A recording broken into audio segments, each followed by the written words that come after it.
ప్రార్థన చేయబోతుంది. ప్రేమ గల తండ్రి, జీవాధిపతి అయిన ప్రభువా, మీ ఘనమైన ఉన్నతమైన శ్రేష్టమైన నామాన్ని బట్టి స్తోత్రాలు. ముసలయ్య గారు స్తుతి కూటమిగా, అంతేకాదు సువార్త కూటమిగా యేసు కృప, అలాగే వారి బంధువులు హైదరాబాద్ నుంచి వచ్చిన వారు ఎంతో ప్రేమతో ఏర్పాటు చేసిన ఈ కూటమిని మీ దివ్య మహిమ హస్తాలకు అప్పగిస్తున్నాం. సుమారు 15 సంవత్సరాల కిందట మీరు ఇక్కడ సంఘాన్ని ప్రారంభించారు. మరి అనేక మంది రక్షణ కూడా పొందారు. మీ యొక్క చిత్త ప్రకారమే సమస్తము జరుగుతున్నదని నమ్ముతున్నాను. ఈ కుటుంబాలను దీవించి మీ సన్నిధి నిరంతరము తోడుగా ఉంచి ఈరోజు కార్యక్రమాన్ని దీవించి మీ ఆత్మ ద్వారా మా అందరితో మాట్లాడి కుటుంబంలో ఇంకా రక్షణ పొందవలసిన వారు ఇంకా ఎంతమంది ఉంటే వారందరూ కూడా రక్షణ పొందడానికి సహాయం చేయమని, ఈ కార్యక్రమాన్ని దీవించమని యేసుక్రీస్తు నామములో ప్రార్థిస్తున్నాము తండ్రి. స్వార్థ ఏర్పాటు చేయడం ఒక ధన్యత. మీరందరూ కూడా ఆ పనిలో ఉండాలి. నేనంటే నేను అని దెబ్బలాడాలి. స్వార్థపడి అందరూ ఏర్పాటు చేయాలి. వాళ్ళ ఆడపడుచు ఏర్పాటు చేసిందని చెప్పి నేను కూడా చేసేయాలని ఆవిడ చేసి పోటీ అలా పోటీ ఉండాలి. దేవుడి పనిలో పోటీ ఉండాలి. పనికి మన విషయాల్లో పెద్ద పోటీ, దేవుడి పనిలో పోటీ ఉండాలి. అది దేవుడు చాలా ఆశీర్వదిస్తాడు. ఈరోజు నేను అడిగాను, యేసు కృపను స్వస్థపరచండి ప్రభువా. ఎంతో ఉత్సాహంగా ఈ అమ్మాయి ఆరోగ్యంగా ఉంటే ఇంకా ఎక్కువ దేవుడి కోసం పనిచేస్తుందని నాకు నమ్మకం. ఆరోగ్యంగా ఉన్నవారు అందరూ వేరే వేరే పనుల్లో లీనమయ్యారు. దేవుడి పని నెమ్మదిగా మానేస్తున్నారు. ఆరోగ్యంగా లేని వారు ఎక్కువ దేవుడి పనిలోకి వస్తారు రాబోయే రోజులు. ఆరోగ్యంగా ఉన్నవారు బిజీగా ఉన్నారు. ప్రార్థనకు రావడానికి టైం లేదు, చాలా బిజీగా ఉన్నారు కదా. బిజీగా ఉన్నారా? చాలా బిజీ కదా. ఖాళీ చేయనా? ఖాళీగా ఉంచమంటారా? ఏమండి ఇలా అంటారేంటండి అంటారా? అవును, దేవుడు చాలా గొప్పవాడు అని గ్రహించే వరకు మనం బిజీ. మీరు రక్తము కారునంతగా ఎదిరించలేదు. దేవుణ్ణి ఎదిరించి బాగుపడుతుంది ఎవరికి సాధ్యం? దేవుడికి అనుకూలమైన మార్గంలో నడవాలి. హెచ్చరిస్తున్నాను, హెచ్చరిక పాటించకపోతే మీ ఇష్టం. ఒక అతని గురించి చెప్పాను, దేవుడికి వ్యతిరేకమైన వ్యక్తి పడిపోబోతున్నాడని మీరందరూ చూడబోతున్నారు. కాబట్టి చాలా జాగ్రత్తగా ఉండాలి. అననీయ సభ్యుల అబద్ధాలాడి సంఘం ఎదుట ప్రాణాలు కోల్పోయారు. ఎందుకు కోల్పోయారు తెలుసా? సంఘం అంతా గడగడలాడటం కోసం. ఏ సేవా కేంద్రం గురించి కూడా కొన్ని 2-3 కార్యాలు ఇలాంటివి చేస్తాడు దేవుడు. సంఘం అంతా గడగడలాడటం కోసం కదా. జరిగినాక తెలియదు మీకు. ఓకే, ప్రార్థనా ప్రార్థనా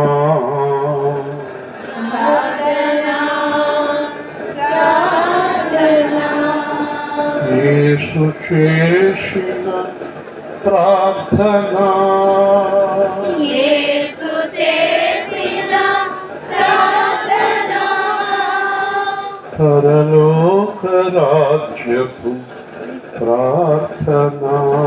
పరలోక రాజ్యము ప్రార్థన.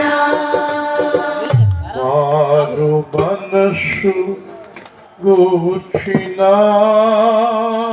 ఆరు మనసు గూర్చిన ప్రార్థన. ప్రార్థన. ప్రార్థన. ప్రార్థన. ఆరాధనా స్తుతి ఆరాధనా. ఆరాధనా స్తుతి ఆరాధనా. ఆత్మతో సత్యముతో ఆరాధనా. ఆత్మతో సత్యముతో ఆరాధన. పరిశుద్ధాత్మతో ఆరాధనా. పరిశుద్ధాత్మతో ఆరాధన. ఆరాధనా స్తుతి ఆరాధనా. ఆరాధనా స్తుతి ఆరాధన. ఆశ్చర్యకరునికి ఆరాధనా. ఆశ్చర్యకరునికి ఆరాధన.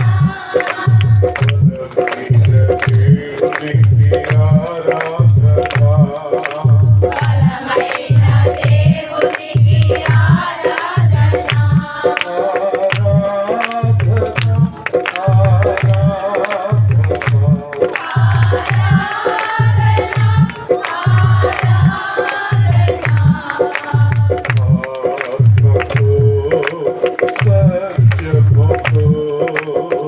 ఆత్మతో సత్యముతో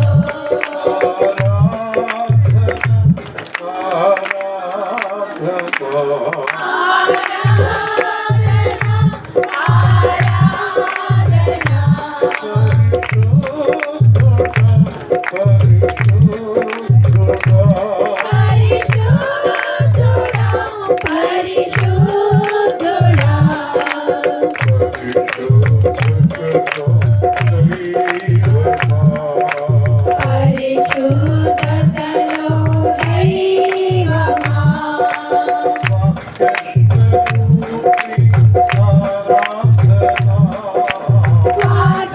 వాక్యస్వరూపి ఆరాధన.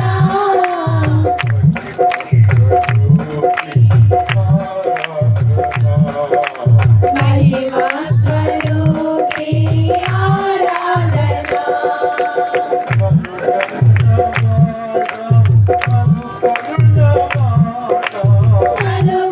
కనుగొన్నవాడా కనుగొన్నవాడా.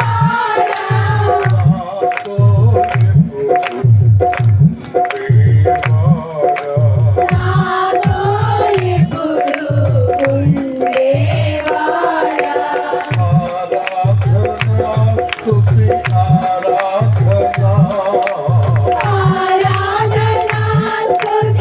ఆరాధన.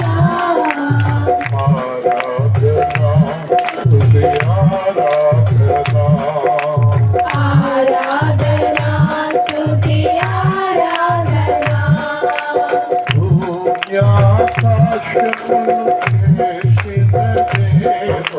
భూమ్యాకాశములు చేసిన దేవా.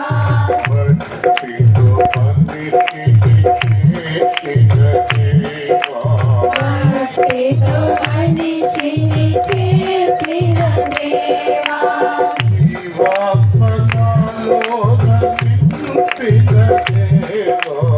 జీవాత్మనాలోన నింపిన దేవా.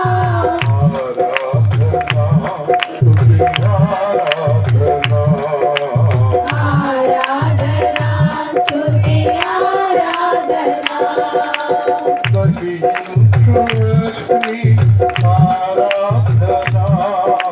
గ్రహించు అగ్ని ఆరాధన.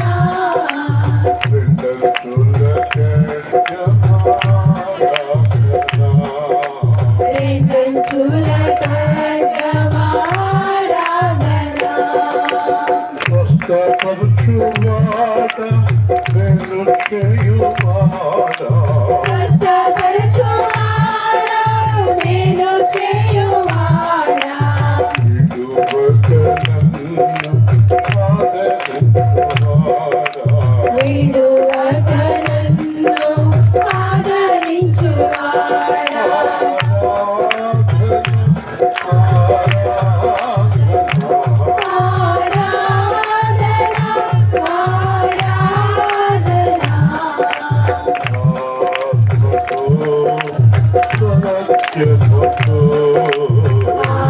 ఆత్మతో సత్యముతో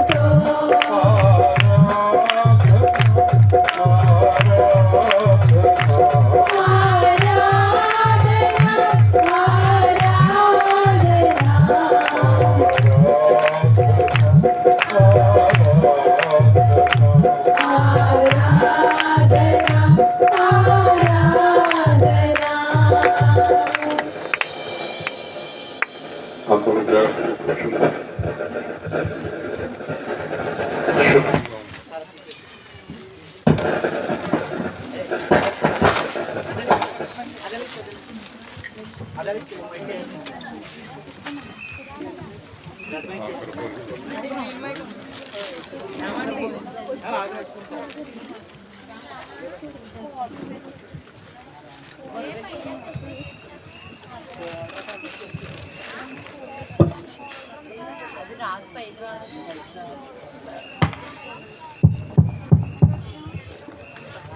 ఏం పని చేయట్లేదు, ఆగిపోయింది గొడవ.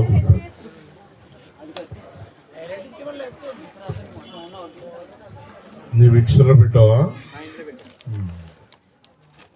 ఇదే ఫస్ట్ టైమా ఆగిపోవటం? అంతకు ముందు ఆగిందా?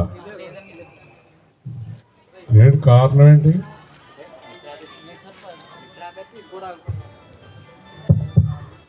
ఓకే, మంచిదే. కాకరపల్లిలో కూడా రక్షింపబడిన వారు కొంతకాలం మాతో ఉన్నవారు వచ్చారు. ఇంకా చాలా మంది ఉండాలి. ఉపసిప గారు అయితే కత్తపళ్ళు ఉన్నారు. అలా మాట్లాడకూడదు. హలో, మీరు మాట్లాడతానంటే మైక్ మీకు ఇస్తాను. గంట సేపు ఎవరు మాట్లాడకూడదు. ఇది చాలా క్రమశిక్షణ కలిగిన సంఘం. ఇంచుమించు ఇప్పుడే చెప్తున్నాను, 14 సంవత్సరాల కిందట వీళ్ళు వచ్చేవారు అక్కడికి. అప్పుడప్పుడు వేలుపురుగు వస్తారు.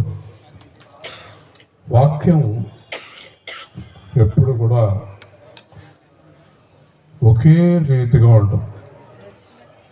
జాగ్రత్తగా వినండి. యేసు ప్రభు ఎప్పుడు ఒక్కలాగా ఉంటాడు. వాక్యం ఒక్కలాగా ఉంటుంది. భూమి ఆకాశాలు ఒక్కలాగా ఉన్నాయి. దేవుని సృష్టి నిమిషాలకో రకంగా, రోజుకో రకంగా మారేవాళ్ళు ఎవరంటే పాస్టర్లు, విశ్వాసం. వీళ్ళు ఒక్కళ్ళే నిలకడగా ఉండరు. ఒక్కొక్కసారి వాగ్దానాలు చేస్తారు, చాలా వాగ్దానాలు చేసేస్తారు, వదిలేస్తారు, చాలా మాట్లాడతారు. అన్నిట్లోకి సులువైంది మాట్లాడటం, అన్నిట్లోకి కష్టమైంది మాట నిలబెట్టుకోవటం. యేసు ప్రభు మాట నిలబెట్టుకునే దేవుడు. ఒక మాట ఇస్తే తప్పని దేవుడు ఆయన.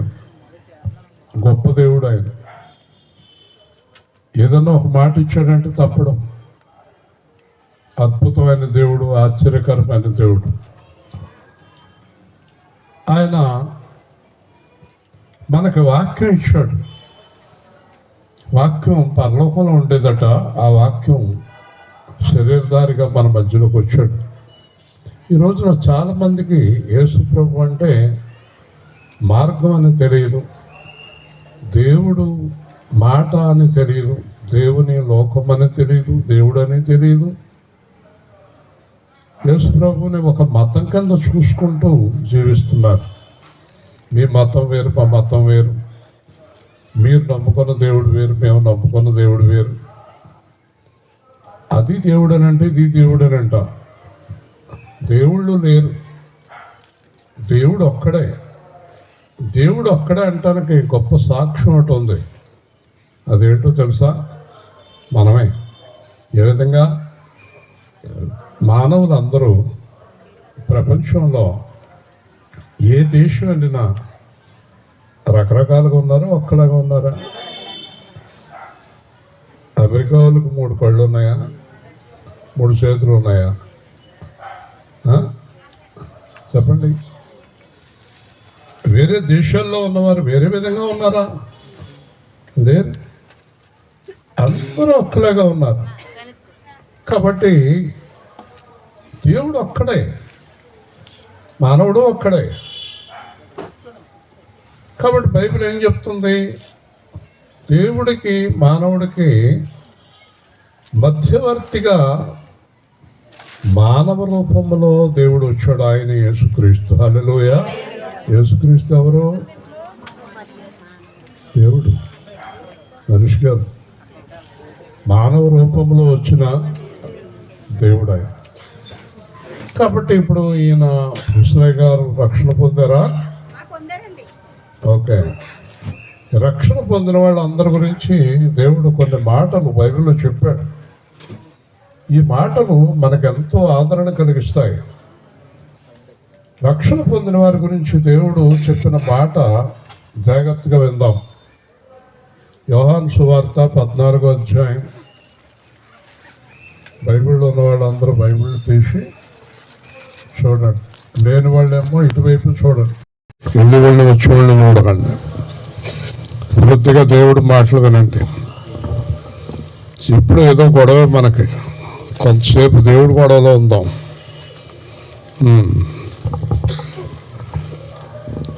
యోహాను 14.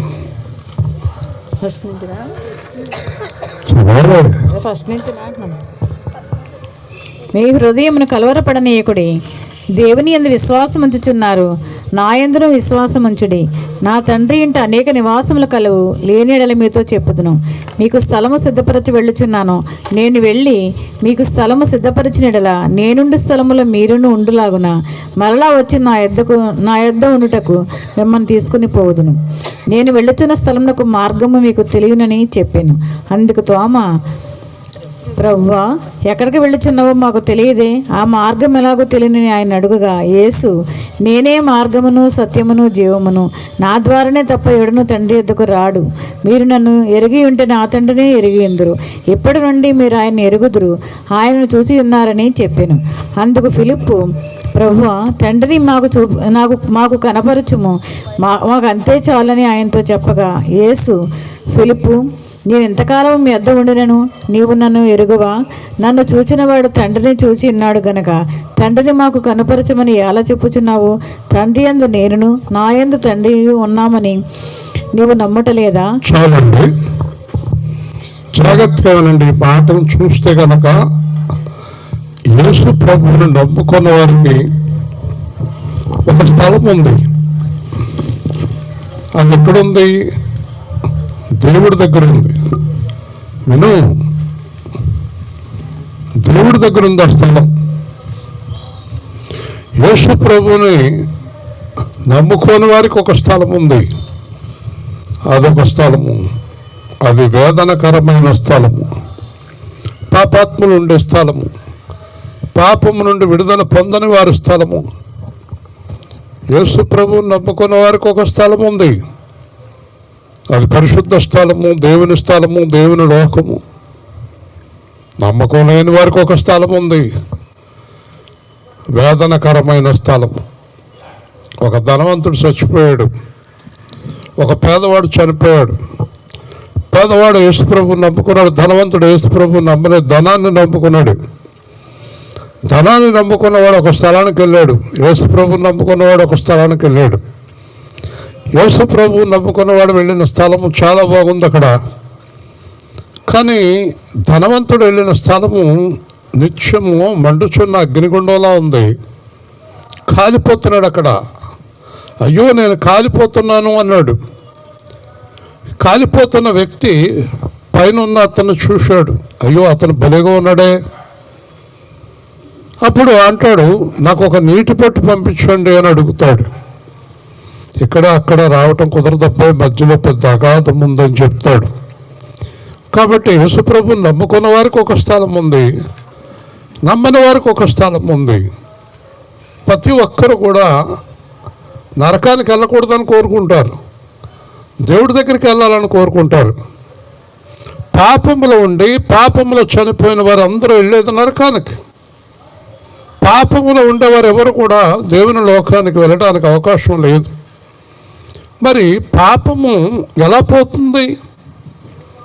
పాపం మా దగ్గర నుంచి పోవాలంటే మేము ఏం చేయాలి? అందుకే యేసు ప్రభువు అన్నాడు, నా నామముల రక్షణ పొందిన రక్తములు మీ పాపములు కడిగి వేసుకోమన్నాడు. హల్లెలూయా.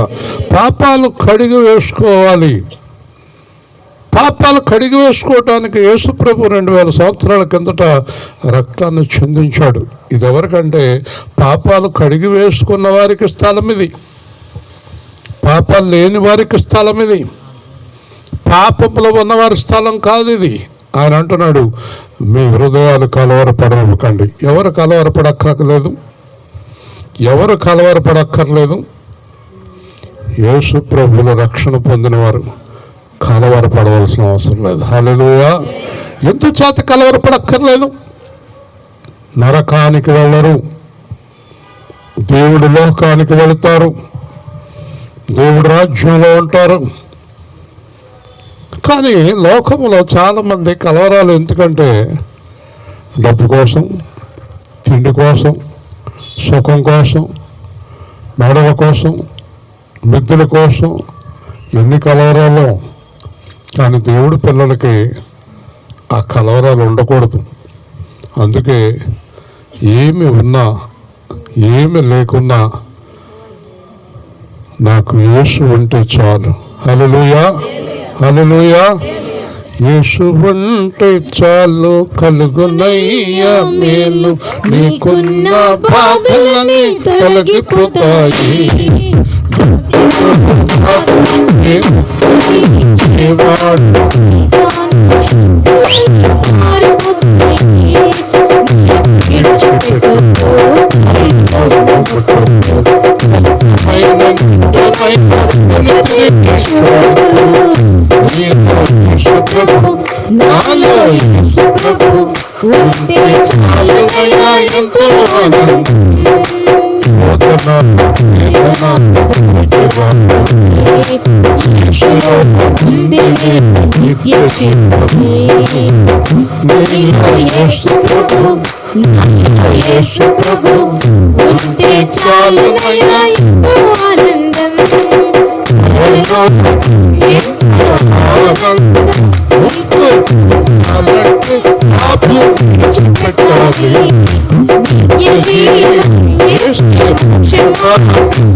ఆధార్ కార్డు లేకపోతే మీకేమి రావంటే ఆధార్ కార్డులు తెచ్చుకున్నారు. ఇక్కడ ఆధార్ కార్డు లేని వాళ్ళు ఎవరు లేరు.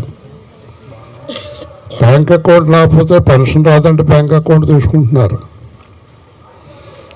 ఆరోగ్యశ్రీ కార్డు లేకపోతే హాస్పిటల్లో వైద్యం చేయాలంటే ఆరోగ్యశ్రీ కార్డు తీసుకుంటున్నారు. ఇవన్నీ లోకంలో బతకడానికి. కానీ 2000 సంవత్సరాల కిందట సువార్త ప్రకటించబడింది. పరలోకం కావాలంటే యేసుక్రీస్తులో రక్షణ పొందాలి. హల్లెలూయా. నీకు పరలోకం కావాలి, నరకం వద్దంటే రక్షణ పొందాలి. అది వద్దు. కార్డులు కావాలి, డబ్బులు కావాలి, బ్యాంకులు కావాలి, ఏది ఇస్తే అది కావాలి కదా. రక్షణ వద్దా? రక్షణ అంటే అసలు ఏంటో తెలుసా మీకు? తెలియదు కదా.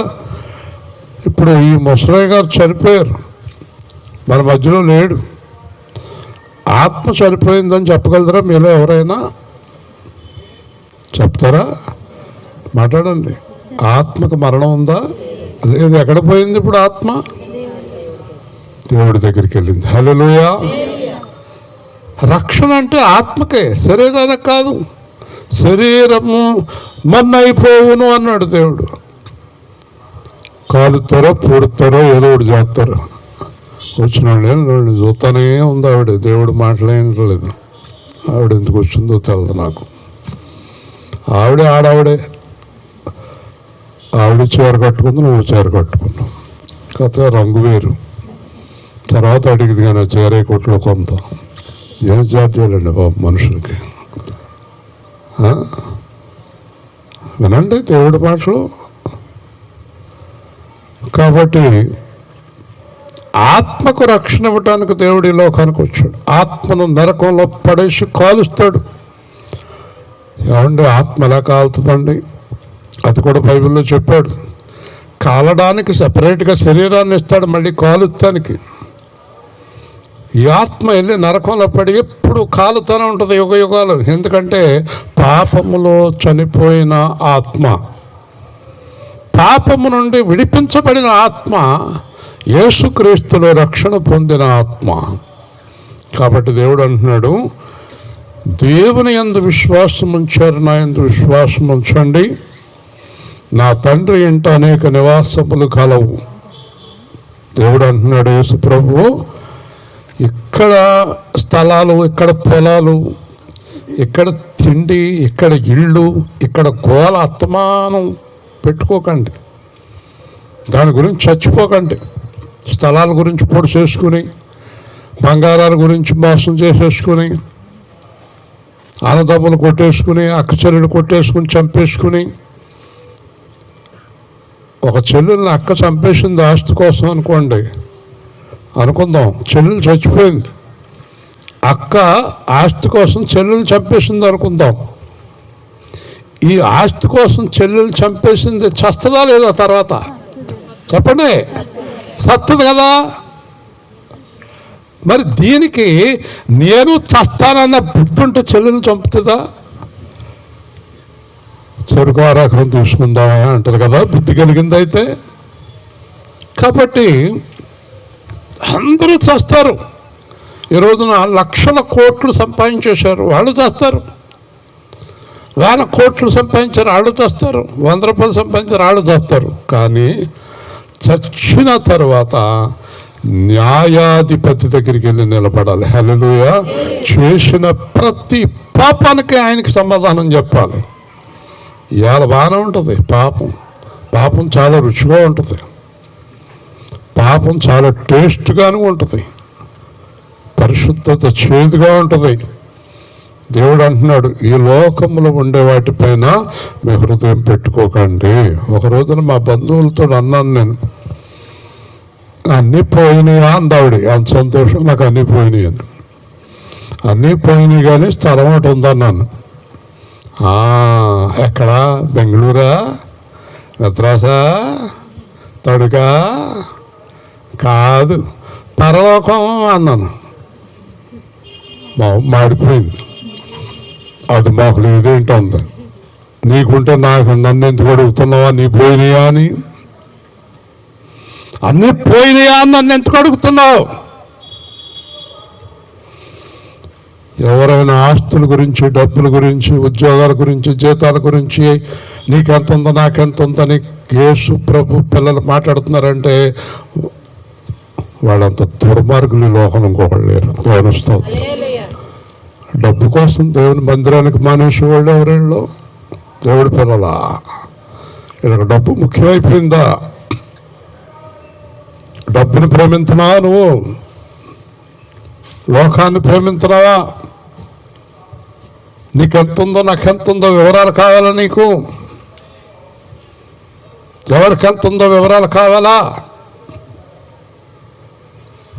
యేసు ప్రభు కలిగిన వారు ఏం కలిగి ఉన్నారంటే, పౌలు అన్నాడు, నేను యేసు ప్రభుని కలిగి ఉన్నాను. హల్లెలూయా.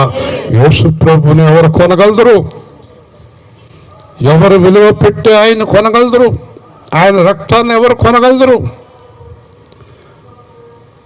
నేను చాలా ఐశ్వర్యవంతుడిని అంటాను నేను. వెంటనే గుంటలెక్కలేస్తారు కింద కూర్చున్న వాళ్ళు. చాలా డబ్బున్నట్టుంది, ఇలా బతుకంతా అయ్యే లెక్కలు. నేను ఐశ్వర్యవంతుణ్ణి, యేసుక్రీస్తులో నేను ఐశ్వర్యవంతుణ్ణి. హల్లెలూయా చెప్పండి. నేను యేసును కలిగి ఉన్నాను. ఒకవేళ నువ్వు యేసును కలిగి లేకపోతే నువ్వు దరిద్రుడివి, దరిద్రురాలివి. నేను ఐశ్వర్యవంతుడిని. ఐశ్వర్యం అంటే డబ్బు కాదు, దేవుణ్ణి కలిగి ఉండటం. పౌలు అన్నాడు, క్రీస్తుని సంపాదించుకుని సమస్తాన్ని పెంట కుప్పగా ఎంచుకొనుచున్నాను. హల్లెలూయా. నాకున్న జ్ఞానమును, నాకున్న ఆస్తిని, నాకున్న తెలివిని, బలమును పెంట కుప్ప. ఈ రోజున నేను ఒకసారి కొంతమందికి చాలా గర్వంగా కనబడతాను. ఆ గర్వానికి కారణం యేసే. ఏంటంటే ఆయనకి ఆ గర్వం ఏంటి అన్నారు అనుకోండి, ఆ గర్వం యేసే. దేవుని స్తోత్రం. హల్లెలూయా. ఖచ్చితంగా మీ గురించి మాట్లాడతాను, చూసారా? అది కూడా యేసే. వింటున్నారా? కాబట్టి యేసు కంటే విలువైంది నువ్వు ఏదనుకున్నావో అప్పుడే నీ జీవితం పతనమైపోయింది. ఎందుకంటే యేసు కంటే విలువైంది ఏది లేదు కనుక. హల్లెలూయా, హల్లెలూయా. యేసు కంటే విలువైంది ఏది లేదు. అదే యేసు మీకు స్థలము సిద్ధపరచ వెళ్ళుచున్నాను. చెప్పండి, చెప్పండి, ఎవరికి స్థలం సిద్ధపరచ వెళుతున్నాడు? ఎవరికి? ఆయన మీద నమ్మకం కలిగిన వారికి. హల్లెలూయా. చూసారా? దేవుడే స్థలాన్ని సిద్ధపరుస్తున్నానంటే ఇంకా మనకు కావాల్సిందే ఏంటి? నాకు ఈ లోకంలో ఏమున్నా ఏమి లేకపోయినా పరలోకంలో దేవుడు సిద్ధపరిచిన స్థలం ఉన్నది. హల్లెలూయా. ఇంకా అంతకన్నా కావాల్సిందే ఉంది. ఇక్కడ గడిపేద్దాం. అయిపోయి ఎంత అపార్ట్మెంట్ కొనుక్కున్నారు, ఏం చేయాలి? నీకు ఇస్తారా? ఎంత పెద్ద కారు నీకు ఇస్తారా? ఒకసారి ఎక్కించుకుంటా కూడా చిరాకు పడతాను నేను కదా. అన్నీ ఇలాంటి గొడవలు వీళ్ళకి. పాస్టర్లు అంతే, విశ్వాసులు అంతే. ఏం సంపాదించుకున్నారు? ఇస్రాయల్ గారు అంటే ఈ మధ్యన పెద్ద మందిరం కట్టారంట, పట్టుకెళ్తాడంటే ఎక్కడికైనా. ఇవన్నీ ఎందుకు? ఈ సంభాషణలు ఎందుకు? యేసు ప్రభు అట మనకి ఆయనతో ఉండడానికి స్థలాన్ని సిద్ధపరిచాడంట. హల్లెలూయా. అంటే యేసు ప్రభు మనల్ని ఎక్కడ ఉండాలని కోరుకుంటున్నాడు? మనం ఎక్కడ ఉండాలని కోరుకుంటున్నాం? మీ కోరిక ఏంటి? ప్రసన్నమణి గారు, హైదరాబాదా, మద్రాసా, తణుక, ఎక్కడ ఉండాలని కోరుకుంటున్నారు? నిజం చెప్పండి, ఎక్కడ ఉండాలని కోరుకుంటున్నారు? యేసు ప్రభు నమ్ముకున్న వారు అందరూ కూడా అక్కడ ఉండాలని కోరుకోవాలి. హల్లెలూయా. ఎక్కడ ఉండాలి? యేసు శిష్యులతో పలికి తిరిగి వత్తునని, యేసు శిష్యులతో పలికి తిరిగి వత్తునని, ప్రార్థించిన స్థలమున చోట మీరుండా జయించువారిని కొనిపోవా ప్రభు యేసువా స్వతంత్రించు కొనిదరుతా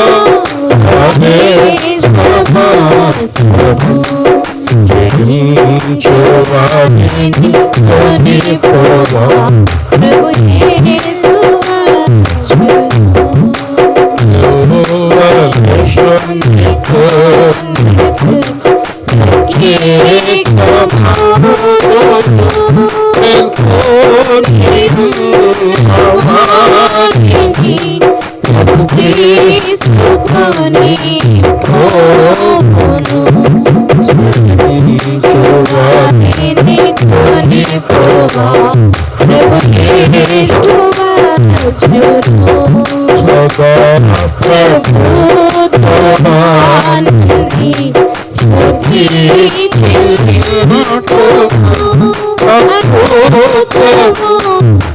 దినమున యెహోవాను వర్ణింపలేరుమా. జయించువానిని కొనిపోవా, ప్రభు యేసు వచ్చును. ఆలోచించండి, మీరు అన్నీ తెలుసున్నవారే కానీ మాయలో పడిపోతారు మీరు కదా. శ్మశానాల కాడ సమాధుల కాడ మాట్లాడుకుంటారు కూర్చుని. నేను చాలాసార్లు చూశాను. ఏం పట్టుకెళ్ళాడు అంటాడు, ఏం పట్టుకెళ్ళాడు అంటాడు, మళ్ళీ ఇంటికి వెళ్ళి 3 పిల్లలిద్దరూ చుట్టు పట్టుకొట్టు చేస్తారు. ఏం పట్టుకెళ్ళారని కొట్టుకుంటున్నారా మీ 3 పిల్లలంటే? శ్మశానం కాడ కూడా ఇక్కడెందుకు అంటారు. పోనీ ఎవ్వరు ఏం పట్టుకెళ్ళలేదని చూస్తారు. ఇంతకే మరి దేవుడు ఏం చెప్తున్నాడు? న్యాయంగా బ్రతకండి, ఉన్నదానితో సంతోషంగా ఉండండి. హల్లెలూయా. ఎలా బతకాలట? న్యాయంగా. దేవుడిచ్చిన దాంతో ఎదుట వారిని దోసుకోకండి, ఎదుట వారిది 1 రూపాయి కూడా ఆశించకండి. అర్థమైందా? వీళ్ళందరూ నా దగ్గర చాలా లెక్కలు చాలా జాగ్రత్తగా 500 పట్టుకెళ్ళారు అనుకోండి, 495 అయింది అనుకోండి, 5 రూపాయలు తెచ్చి నాకు ఇవ్వాలి. 5 రూపాయలు తెచ్చి ఇవ్వకపోతే వాళ్ళ మీద నాకు ఇంట్రెస్ట్ ఉండదు. ఇంకా ఏ విధంగా ఇంట్రెస్ట్ ఉండదు? 5 రూపాయలు వాళ్ళ దగ్గర ఉండిపోయింది, 5 రూపాయలు వాళ్ళ దగ్గర ఉండిపోయింది అనుకుంటాం. 5 రూపాయలు లెక్కే ఉందండి, లెక్కే దేవుడికి. కొంతమంది చిల్లర వెనక్కి ఎవరు స్వాహా చేసేస్తారు. ఇదో దరిద్రం. అలా ఎంత చిల్లర పోజేస్తే కోటేశ్వరుడు అవుతాడు. 10, 20, 50 ఎప్పటికైనా ధనవంతుడు అవుతాడా? ఆవడు కదా. ఈరోజు మా రాము ఏమండి ఇది 120 రూపాయలు మన మిగిలిన ఆయన ఇస్తున్నాడు. నా దగ్గర ఉన్నవాళ్ళు అందరూ అంతే, 5 రూపాయలు 2 రూపాయలు కూడా పట్టుకొచ్చి ఇచ్చేస్తారు. ఈ మధ్యన పావడ పిల్లలు అవి లేకని లేకపోతే అవి కూడా పట్టుకొచ్చి ఇస్తారు. ఇంతకీ వాళ్ళు ఇస్తామైనా నేను ఇస్తానా? నేను అలాగే ఇచ్చేస్తాను. హల్లెలూయా. ఇది చాలా కరెక్ట్ అండి. దేవుడికి 5,000 మందికి భోజనాలు పెట్టాడండి. భోజనాలు పెట్టినప్పుడు ఎన్ని వేల రొట్టెలు పెట్టాడు, ఎన్ని వేల చేపలు పెట్టాడు లెక్కేయండి. ఇంచుమించు 20,000 మంది భోంచేశారండి. భోంచేశాక ప్రభు అలా చూశారు.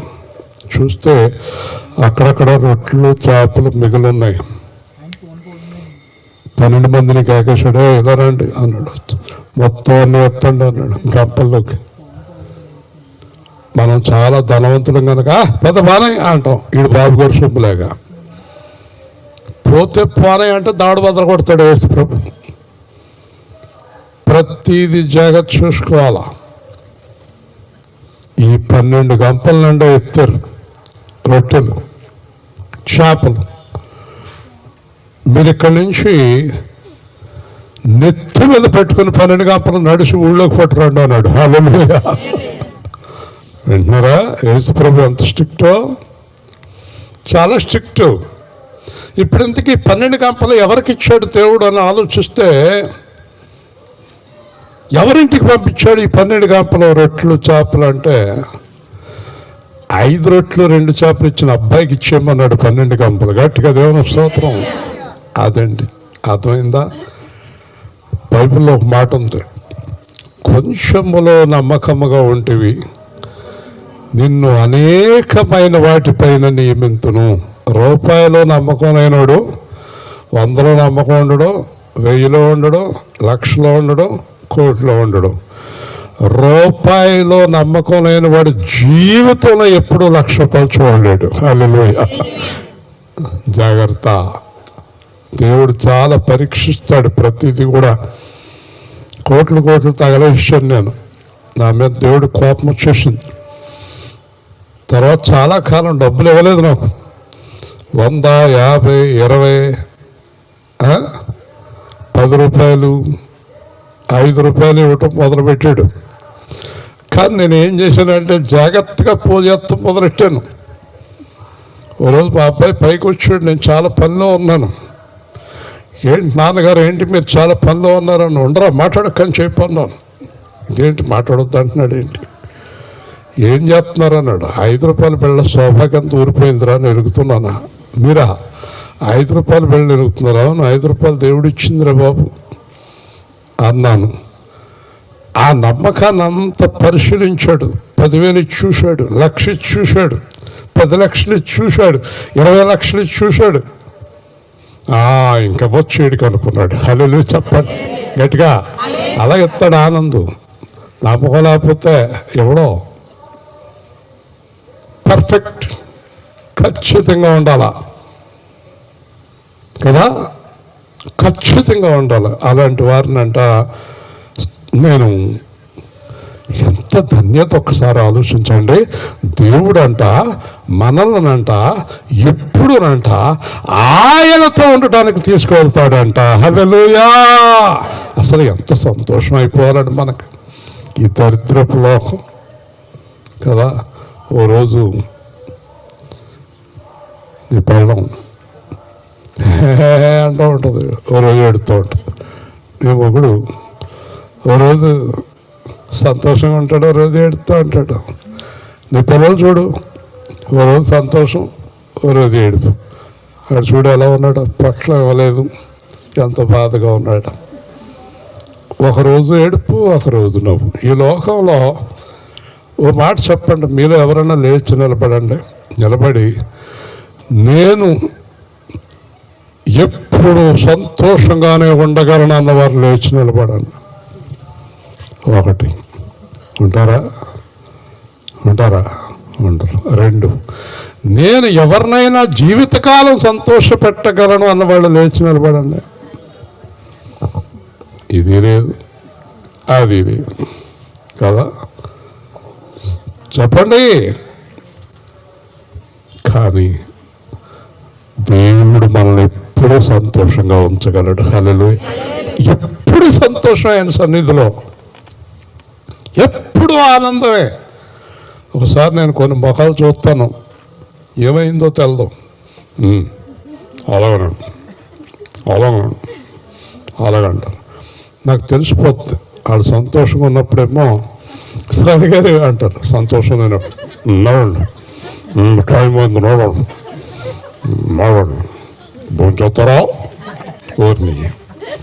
ఏ మొహాలు మొహాలు ఇంచేత బైబిల్ ఏం చెప్పింది? ప్రభువునందు ఆనందించుడి. ప్రభువులో ఎప్పుడు సంతోషం. ప్రభులో ఉండరేళ్ళు. ఎక్కడికి వెళ్ళిపోయింది ఆలోచన? దరిద్రపు ఆలోచన వచ్చేసింది, పాపపు ఆలోచన వచ్చేసింది, లోకపు ఆలోచన వచ్చేసింది. వద్దు. నువ్వెప్పుడు దేవుడు కోరుకుంటున్నాడు, ఈ లోకంలో కొద్ది కాలం అలా గడిపి నేను నిన్ను తీసుకెళ్ళిపోతాను. హల్లెలూయా. ఈ సంతోషం ఎవరికి ఉంది? యేసు ప్రభు పిల్లలకి తప్ప. చూసారండి. కాబట్టి యేసు ప్రభువుని నమ్ముకున్న వారు ఎప్పుడు సంతోషంగా ఉండొచ్చు. ఆస్తులన్నీ పోయినా అనాథగా మిగిలినా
నీ వెంటే నేను ఉంటానేసయ్యా.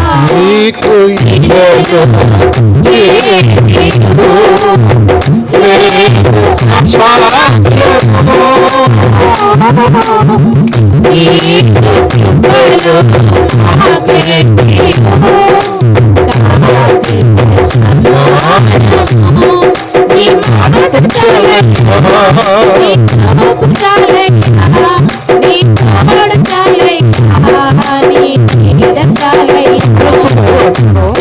ఏంటి అంత సంతోషంగా ఉన్నాడు ఏంటి అక్కడ? లాజరు ఎప్పుడు ఏడుస్తూ ఉండేవాడు ఇక్కడ రోగాలతోటి.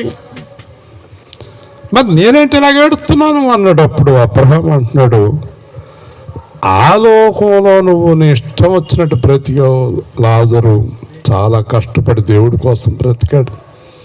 ఇంక ఇప్పుడు ఎప్పుడు ఇతను సంతోషంగానే ఉంటాడు, నువ్వు ఎప్పుడు ఏడుస్తూనే ఉంటావు. గట్టిగా దేవుని స్తోత్రం చెల్లించాను. మీరందరూ కూడా అలా తయారైపోవాలి.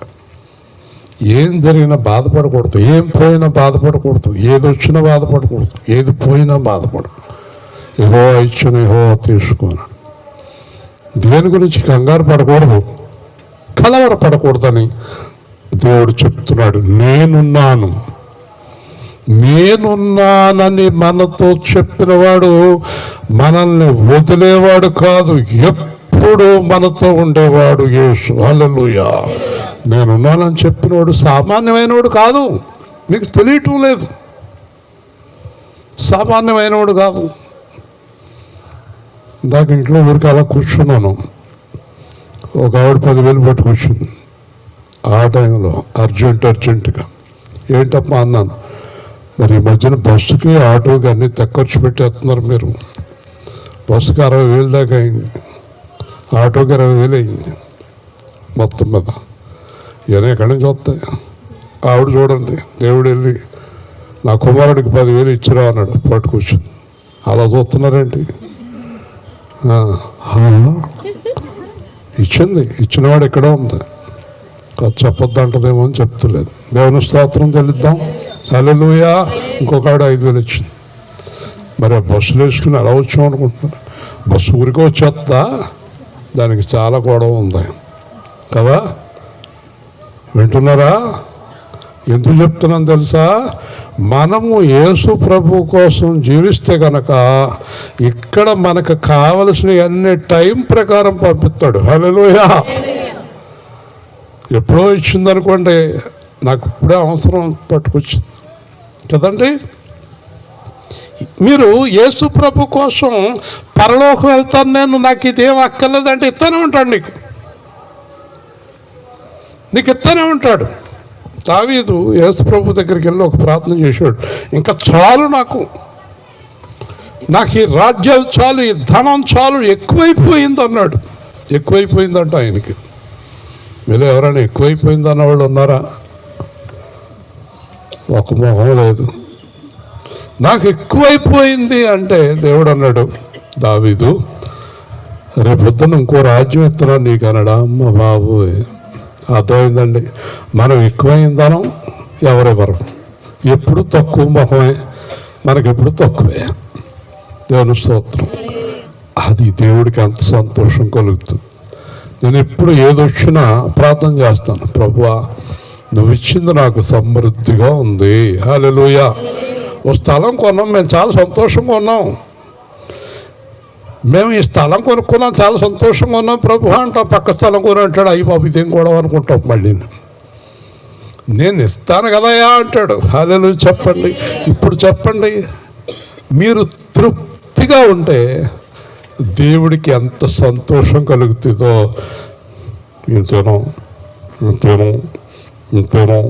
ఇంతేనో అంటే నెమ్మదిగా వెనక్కి వెళ్ళిపోతాడు. తల్లి నీ ఆశకు అంతు లేదు బాబా, నీ ఆశకు అంతు లేదు, నేను వస్తానంటాడు. హల్లెలూయా. ఎలాంటి వాళ్ళే ఎక్కువ మొఖం ఎందుకో అదో రకంగా పెడతారు కదా.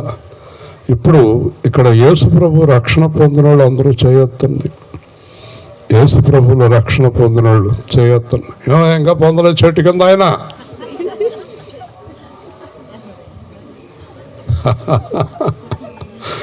ఓకే, దించండి. ఓకే, చిన్న ప్రశ్న వేస్తాను. మేము ఐశ్వర్యవంతులు ఉన్నవాళ్ళు చేయొత్తండి, అంటే డబ్బుల వాళ్ళు, డబ్బు లేని వాళ్ళు ఎత్తొద్దు. మేము ఐశ్వర్యవంతులు అన్నవాళ్ళు చేయొత్తలే. ప్రేమ్ కుమార్కి అర్థం అవ్వలేదు, ఎస్తేరు ఎత్తింది, ప్రేమ్ కుమార్ ఎత్తలేదు, నిజంగా డబ్బులు అనుకుంటున్నాడు. మేము ఐశ్వర్యవంతులు అన్నవాళ్ళు చేతులు ఎత్తండి. అసలు మనకన్నా ఐశ్వర్యవంతులు ఈ లోకంలో ఎవరో లేరు. హల్లెలూయా. మన దేవుడు, మన తండ్రి, మా నాన్న ఎంత ఐశ్వర్యవంతుడు. మా నాన్నకి ఆకాశం భూమి ఉంది కదా. క్రీస్తు దేవుని వాడు, మీరు క్రీస్తు వారు. క్రీస్తుకు ఉన్నాయన్నీ మీయే, దేవుడికి ఉన్నాయన్నీ మనయే. హల్లెలూయా. అర్థమైందా మీకు? మనం చాలా ఐశ్వర్యవంతులం. దేవుడు ప్రతి అవసరం తీరుస్తాడు మనకి. హల్లెలూయా. యేసు కొరకు వచ్చింది మొన్న, ఈవిడికి కంగారు, నాకు అంతకన్నా కంగారు. వచ్చేసి వాళ్ళు భోజనం పెట్టేస్తున్నారండి, పెట్టాను. సరే కానీ పెడతామంటే కాదంటామంటే మహా హడావిడి. నాకు చాలా సంతోషం ఆ పిల్లని చూస్తే. ప్రార్థన చేస్తాను రోజు, సంపూర్ణ ఆరోగ్యం ఇవ్వండి. నేను ప్రకటించాను మొన్న వాళ్ళ ఇంటికాడ సువార్త చేసినప్పుడు, నేను ఈ అమ్మాయిని ఖచ్చితంగా పరలోకం తీసుకెళ్తాను. హల్లెలూయా. ఏంటంటే మీకు అర్థం అదంతే. దేవుడు ఎవరిని పరలోకం తీసుకెళ్తానని ఎందుకంటాడో మీకు తెలదు. చాలా గొప్పదా అవన్నీ చూడు, దేవుడు చూస్తాడు అనుకుంటున్నారా? దేవుడు చాలా గొప్పవాడు. ఎవరిని ఎందుకు తీసుకెళ్తాడో ఎవరికి చెప్పడం, అక్కడికి వెళ్ళాక చెప్తాడు. హల్లెలూయా చెప్పాడు. హల్లెలూయా. కాబట్టి హృదయాన్ని చూస్తాడు, ఆ హృదయం వైపు చూస్తాడు దేవుడు. మరి మీరు వెళ్ళే మార్గం ఏంటి అని అడిగారు, ముగించేస్తాను. మార్గం ఏంటండి అంటే, నేనే మార్గమును సత్యమును జీవమును, నా ద్వారా తప్ప ఎవ్వరు దేవుడి దగ్గరికి రారు. ఈ మాట జాగ్రత్తగా వినండి. మార్గము నేనే, సత్యము నేనే, జీవము నేనే. అంటే ఒకే ఒక్క మాటలో చెప్పాలంటే, యేసుక్రీస్తునందు విశ్వాసం ఉంచి యేసుక్రీస్తు మార్గములో వెళ్ళిన వారు ఖచ్చితంగా దేవుడి దగ్గరికి వెళ్ళిపోతారని చెప్తున్నాడు. హల్లెలూయా. నేనే మార్గము సత్యము జీవం.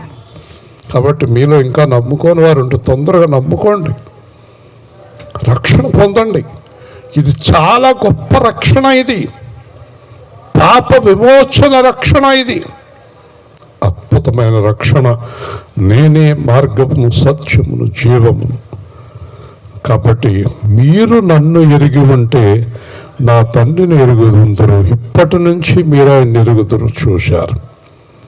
ముగిస్తున్నాను. చాలామందికి ఒక సందేహం, దేవుడు ఉన్నాడా? ఉంటే ఎలా ఉంటాడు? దేవుడు ఎక్కడ ఉంటాడు? దేవుడు ఎవరిని తీసుకెళ్తాడు, ఎవరిని తీసుకెళ్ళడు? దేవుడు లక్షణాలు ఏంటి, దేవుడు రూపం ఏంటి? ఈ సందేహం ప్రపంచంలో ఇప్పటికీ చాలామందికి ఉంది, ఇంకా సందేహం ఉంది. కానీ ఈ రోజున నాకు లేదు, యేసును నమ్మిన వారికి కూడా ఆ సందేహం అవసరమే లేదు. హల్లెలూయా. ఎందుకంటే యేసు ప్రభు అంటున్నాడు, నేనే దేవుడను, నేనే తండ్రిని. నన్ను ఎరిగి ఉంటిరా, ఆయన్ని ఎరుగుదురు. నా యందు విశ్వాసం ఉంచారా, ఆయన యందు విశ్వాసం ఉంచారు. నాతో కలిసి నడుస్తున్నారా, ఆయనతో కలిసి నడుస్తున్నారు. నా ఆత్మను పొందుకున్నారా, ఆయన ఆత్మను పొందుకున్నారు. నేనే తండ్రి కుమార పరిశుద్ధాత్మ. హల్లెలూయా. యేసే, అంతా యేసే. మీరు నా వాక్యంలో నిలబడితే దేవుడు ఎవరో తెలిసిపోద్ది మీకు. నేను చాలా కాలం దేవుడు ఎవరో అని అన్వేషించాను. అసలు దేవుడు ఎవరని తెలుసుకుంటాక చాలా టైం స్పెండ్ చేశాను. నేను చాలామంది దగ్గరికి వెళ్ళాను. కానీ ఒక రోజున దేవుడే నాకు బయలుపరిచాడు, నేనే దేవుడను. హల్లెలూయా చెప్పండి. కాబట్టి మీరు దేవుడిని ఎరుగుదురు. అంటే యేసుని ఎరుగు ఉన్నవారు దేవుడిని ఎరుగుతురు, యేసు వాక్యాన్ని నమ్మిన వారు దేవుడిని ఎరుగుతురు, యేసునందు విశ్వాసం ఉంచి వారు దేవుడిని ఎరుగుతురు, యేసులాగా నడిచేవారు దేవుడిని ఎరుగుతురు. హల్లెలూయా. కాబట్టి ఫిలిప్పు, ప్రభువా తండ్రిని మాకు చూపించుము, అంతే చాలును. ఎవరికైనా ఆశ ఉంటుంది దేవుణ్ణి చూడాలని. ఒక్క మాట ఫిలిప్పు యేసు ప్రభుని అడిగాడు, అయ్యా మాకు దేవుణ్ణి చూపించండి చాలు, ఒక్కసారి మాకు దేవుణ్ణి చూడాలని ఉంది. హల్లెలూయా చెప్పండి. మాకు దేవుణ్ణి చూడాలని ఉంది. యేసు ప్రభు చెప్తున్నాడు, నేను ఎంతకాలము మీ దగ్గర ఉండినను నన్ను ఎరుగవా. హల్లెలూయా, హల్లెలూయా, హల్లెలూయా. శుభవేళ స్తోత్ర బలి తండ్రి దేవా నీకేనయ్యా.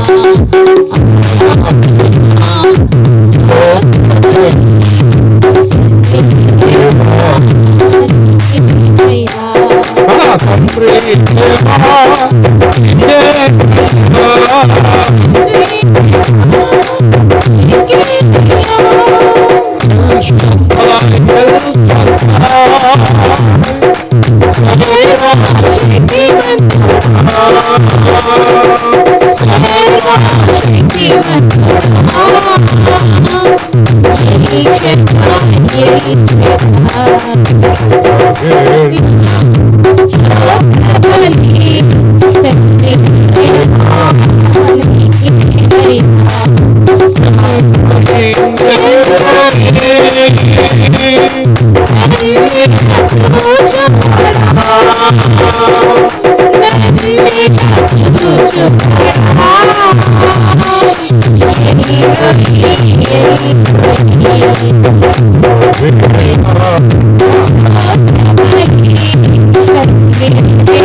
మనతో ఉన్నాడు దేవుడు, మనతో ఉన్నాడు. దేవుడిని మనం చూసాం, దేవుని యందు విశ్వాసం ఉంచాం, దేవుడిని నమ్మిన వారికి ఏ లోటు కలగదు. మేము అంత ధైర్యంగా ఉంటానికి కారణం అదే. రోగాలు మా శరీరంలో ఉన్నా, కష్టాలు మా శ్రమలు ఇబ్బందులు ఉన్నా, మనుషులు ద్వేషించినా, ఎన్ని కష్టాలున్నా, ఎన్ని ఇబ్బందులు ఉన్నా, ఎన్ని ఆటంకాలు ఉన్నా, ఏం పోయినా ఏం ఉన్నా దేవుడు ఉన్నాడన్న ధైర్యమే మా సంతోషం. హల్లెలూయా. ఇదే మీకు కావాలి. అందుకే మరణం అంటే క్రైస్తవులకు భయం ఉండకూడదు. డాక్టర్ గారు చెప్పారనుకోండి ఎన్నో రోజులు బతకరని, చాలా సంతోషం అని చెప్పాలి. ఆడకూడదు. నా క్యాన్సర్ అంటే అనకూడదు. వస్తే వస్తుంది క్యాన్సర్, నీకు రాకపోతే ఇటుకు గోడకనే ఆ తంబానికి వస్తుంది. తింటావు గనక ఏం తింటావు చెప్పు. మొన్న యూట్యూబ్లో ఒక వంట చేసే అతను, ఆ వంట చేసే అతని దగ్గర అసిస్టెంట్ ఉన్నాడు, చూపిస్తున్నారు. వంట చేసి అతను అసిస్టెంట్ అంటున్నాడు, ఏమండి అయ్యగారు అన్యాయం కదండి. ఏంటండి అన్నాడు. ఏం అన్యాయం రా అన్నాడు. ఈ నూనె ఆల్రెడీ వాడేసాం కదండి, ఈ నూనెలో మళ్ళీ వండితే క్యాన్సర్ వస్తుందంట కదండి. నీకా నాకా అంటున్నాడు. నాకు మీకు కాదండి, మన దగ్గర పట్టుకెళ్ళి వాళ్ళకి, మన దగ్గర పట్టుకెళ్ళి వాళ్ళకి వస్తే మనకెందుకురా క్యాన్సర్. వీళ్ళు పరలోకం వెళ్తారా? మళ్ళీ నూనె వాడి వాళ్ళు ఏ హోటల్ వాళ్ళు ఉన్నా సరే ఇక్కడ మీరు ఎక్కడికి వెళ్ళరు? పరలోకం వెళ్ళరు. కావాలంటే పెసరట్టు ఇడ్లీ మినపట్టు రేట్లు పెంచుకోండి. నూనె మళ్ళీ వాడారంటే జాగ్రత్త, మిమ్మల్ని నరకాన్ని పంపిస్తాం. దేవుని స్తోత్రం. హోటల్ వాళ్ళకి వార్నింగ్ ఇస్తున్నాను. అంటున్నారా? ఇంట్లో పిల్లలకు కూడా వార్నింగ్ ఇస్తున్నాను. ఈ బజ్జీలు దాంట్లో వేసేద్దామంటే చంపేస్తున్నాం అన్నమాట. వాడుతున్నావు నూనె మళ్ళీని మాట్లాడబెట్టి వాడితే కిందకి పంపిస్తాను అసిస్టెంట్ కనుక. ఓకే, ఇక్కడ క్యాటరింగ్ వాళ్ళు ఉన్నారు, వంటలు చేసే వాళ్ళు ఉన్నారు, 3 మంది ఉన్నారు, అందుకే వార్నింగ్ ఇస్తున్నాను. ఓకే, ఆ అసిస్టెంట్ అంటున్నాడు, అయ్యగారు ఆ నూనె తీసేస్తామండి. ఎవడో తెలుస్తుందిరా అంటున్నాడు. తప్పు కదా. కాబట్టి క్యాన్సర్ ఎందుకు రాదు? నువ్వు తినే తిండిలో తేడా, పీల్చే గాలిలో తేడా, తాగే నీళ్లలో. మన విజయవాడలో ఒక పక్కన డ్రైనేజ్ వాటర్ కలిసిపోయి మొత్తం 30 మంది చచ్చిపోయారు నీళ్లు తాగి. ఎందుకు రాదు? ఉద్దానం అనే ఒక ప్రాంతం ఉంది, అందరికీ కిడ్నీలు పోతాయి అక్కడ. ప్రతిరోజు డయాలసిస్ చేసుకోవాలి. ఏం చేస్తాం? ఈ లోకంలో షుగర్ ఎందుకు రాదు? బీపీ ఎందుకు రాదు? పైగా మనకు షుగర్కి బీపీకి మందులు ఇస్తున్నారు కదా, ఆ మందులన్నీ డూప్లికేట్ మందులు. ఎందుకంటే ఒక మందు ఖరీదు మన దగ్గర 10 రూపాయలు తీసుకుంటారు, దాని ఖర్చు 2 రూపాయలు అవుతుంది. 8 రూపాయలు లాభం వేసుకుని అమ్ముతారు. అది మనకి ఏం పని చేస్తుంది? 8 రూపాయలు ఖర్చు పెట్టి 2 రూపాయలు లాభం తీసుకుంటే పని చేస్తుంది అది. అంచేత మందులు ఇప్పుడు మీకు విషయం తెలుసా? పూర్వం 30-40 సంవత్సరాల కిందట ఏదైనా అనారోగ్యం వచ్చి డాక్టర్ గారి దగ్గరికి వెళ్తే ఒక మందు, ఒక ఇంజక్షన్ తోటి మళ్ళీ డాక్టర్ గారి దగ్గరికి వెళ్ళివ్వడం కాదు. ఇప్పుడు రోగం తగ్గుతాం కాదు, ప్రతి నెల పెరుగుతుంది. మనకి మందులు ఖర్చు పెరుగుతుంది, రోగం పెరుగుతుంది, టెస్టులు పెరుగుతాయి, అన్నీ పెరుగుతూ ఉంటాయి. ఎందుచేత అంటే ఆ మందులు నాణ్యమైనవి కాదు. దేవుని స్తోత్రం. పూర్వం నేను ఇంజనీర్గా పనిచేసినప్పుడు ఒకరోజు నేను ఆఫీస్కి వెళ్ళలేదు. ఒక డాక్టర్ గారు నా ఫ్రెండ్ అన్నాడు, వెళ్ళాను. మూర్తి గారే నిన్న రాలేదన్నాడు. నాకేదో చలి జ్వరం కింద వచ్చిందండి, మలేరియా అన్నారు. అవునా, ఎలా రండి అన్నాడు. గవర్నమెంట్ డాక్టర్ నా ఫ్రెండు అని ఒక సరుగులోంచి తీసి 2 బిళ్ళలు ఇచ్చాడు. 1984 విషయం చెప్తున్నాను మీకు నేను, అంటే 40 సంవత్సరాల కిందట గొడవ. తీసిచ్చాడు 2 బిళ్ళలు, వేసుకోండి అన్నాడు. ఇంటికి వెళ్ళి ఒక బిళ్ళ వేసుకున్నాను. 40 సంవత్సరాల్లో మళ్ళీ మలేరియా రాలేదు. ఒక్క బిళ్ళే, 2వ బిళ్ళ కూడా వేసుకోలేదు గట్టిగా. ఇప్పుడు రోజు బిళ్ళలే కదా. ఏమన్నా బిళ్ళ మర్చిపోయారా అంటది ఈవిడి బిళ్ళలు, నా బిళ్ళలు స్కూల్ పట్టుకెళ్తుంది. నేను ఎందుకు చెప్తున్నానంటే రోగానికి భయపడదు, క్యాన్సర్కి భయపడద్దు, షుగర్కి భయపడద్దు, బీపీకి భయపడద్దు, మరణానికి భయపడద్దు, డబ్బు పోతే భయపడద్దు, వస్తే సంతోషపడిపోవద్దు, కూతురు వెళ్ళిపోతే బాధపడద్దు, అల్లుడు వెళ్ళిపోతే బాధపడద్దు, మొగుడు మాట్లాడకపోతే బాధపడద్దు, పెళ్ళం వెళ్ళిపోతే బాధపడద్దు, పిల్లలు వెళ్ళిపోతే బాధపడద్దు, ఆస్తులు పోతే బాధపడద్దు, ఏం పోయినా బాధపడద్దు. ఎందుకు బాధపడద్దు అంటే నన్ను ఎప్పుడూ విడవని యేసు నాతో ఉన్నాడు. హల్లెలూయా. ఆయన నిన్ను విడవడు. అంతే ఆనందం. ఆ పట్టోడు చూసుకుని సంతోషపడిపోకు, దేవుడిని వదిలేకు. కాబట్టి దేవుడితో ఎప్పుడు ఆనందమే. కనుక తండ్రి యందు నేను, నా యందు తండ్రి ఉన్నామని నమ్ముటలేదా? నా మాటలు నేను కాదు, నా క్రియలే చెప్తున్నాయి. కాబట్టి యేసుక్రీస్తు ఎవరు చెప్పండి? దేవుడు. యేసుక్రీస్తు ఎవరు? తండ్రి. యేసుక్రీస్తు ఎవడు? రక్షకుడు. యేసుక్రీస్తు ఎవరు? సృష్టికర్త. యేసుక్రీస్తు ఎవరు? నీలో నాలో ఆత్మను వదిలివాడు. యేసుక్రీస్తు ఎవరు? తీర్పు తీర్చేవాడు. యేసుక్రీస్తు ఎవరు? రక్షించేవాడు. యేసుక్రీస్తు ఎవరు? శిక్షించేవాడు. యేసుక్రీస్తు ఎవరు? సమస్తమునకు అధిపతి. హల్లెలూయా. ఆయన నాతో ఉండగా భయం ఏంటి? కాబట్టి ఆయన మరి దేవుడి దగ్గరికి వెళ్ళిపోయారు. మిగిలిన వారు ఎవరు రక్షణ పొందారో లేదో పొందండి. తప్పకుండా మీరు ఏ సంఘాలు ఉంటే వెళ్తున్నారో సంఘాలకే జాగ్రత్తగా దేవుని వాక్యం అండి. మీకు కూడా పాస్టర్ గారు ఉన్నారు ఇక్కడ, చెప్తున్నాడు బాగా బాగుందా? ఓకే, తలకాయ అలా ఊపుతున్నారు. ఓకే, ప్రార్థన చేసుకుందాం. ప్రేమ గల తండ్రి, దేవాధిపతి అయిన ప్రభువాని ఘనమైన నామాన్ని బట్టి స్తోత్రాలు. ఈరోజు జరిగిన కార్యక్రమాన్ని బట్టి స్తోత్రాలు. ఎంతో ప్రయాసపడి వీళ్ళందరూ కష్టపడి కార్యక్రమాన్ని చేశారు. మీ నామానికి మహిమ చెల్లిస్తున్నాం. సాతాను బంధకాల నుంచి విడిపించండి, దుష్ట శక్తుల పాలన అంతం చేయండి. మేము యథార్థముగా మిమ్మల్ని వెంబడించే కృప అనుగ్రహించాం. ఈ కార్యక్రమానికి కష్టపడిన ప్రతి బిడ్డను దీవించండి. యేసు నామములో ప్రార్థిస్తున్నాము తండ్రి, ఆమేన్. రేపు రాత్రి వేలుపూర్లో 18 వీధి అందరూ సమయానికి వచ్చేయండి.